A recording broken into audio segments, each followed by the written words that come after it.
2 तारखेपर्यंत युती टिकवायची। भाजप प्रदेशाध्यक्ष रवींद्र चव्हाण यांच्या वक्तव्यानं राजकीय चर्चांना उधाण। मुंबई ठाणे महानगरपालिका निवडणूक युती एकत्रित लढणार की नाही?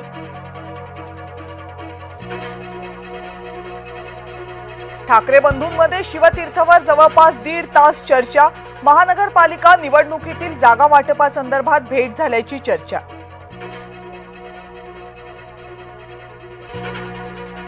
निलेश राणेंचं भाजप कार्यकर्त्याच्या घरी स्टिंग ऑपरेशन, पैसे वाटप होत असल्याचा आरोप। निवडणूक निर्णय अधिकाऱ्यांची घेतली भेट।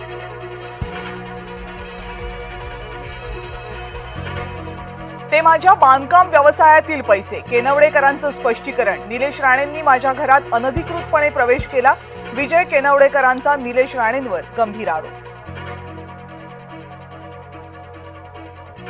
निलेश राणेंना कुणाच्या बेडरूम पर्यंत जाण्याचा अधिकार आहे का? चंद्रशेखर बावनकुळेंचा शिवसेनेचे आमदार निलेश राणेंना सवाल।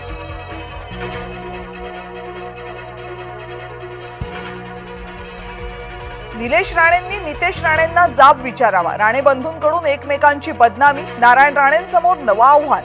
ठाकरे गटाचे नेते अंबादास दानवेंचं वक्तव्य।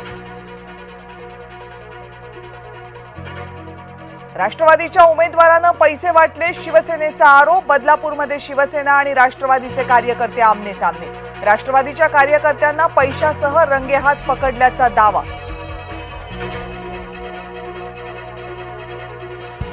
महायुतीतल्या फुटीमुळे शेवगावात चुरशीची लढत। महायुतीच्या घटक पक्षांचे स्वतंत्र उमेदवार रिंगणात। राष्ट्रवादी काँग्रेसच्या विद्या लांडे यांचं पारडं जड। कर्जवसुलीला स्थगिती फारशी उपयोगी नाही, शेतकऱ्यांसाठी तात्पुरते उपाय नकोत। पवार गटाचे अध्यक्ष शरद पवार यांचं वक्तव्य। कोल्हापूरमध्ये बोगस दिव्यांग प्रमाणपत्रांचा सुळसुळाट। शिक्षकांनीच बोगस दिव्यांग प्रमाणपत्र बनवल्याचं उघड। फौजदारी कारवाई करण्याची ठाकरे गटाची मागणी। महसूल मंत्री चंद्रशेखर बावनकुळे यांचा ॲक्शन प्लॅन। बोगस जन्ममृत्यू दाखले रद्द करण्याचे आदेश। संशयास्पद जन्ममृत्यूचे दाखले आणि नोंदी तात्काळ रद्द करण्याच्या सूचना।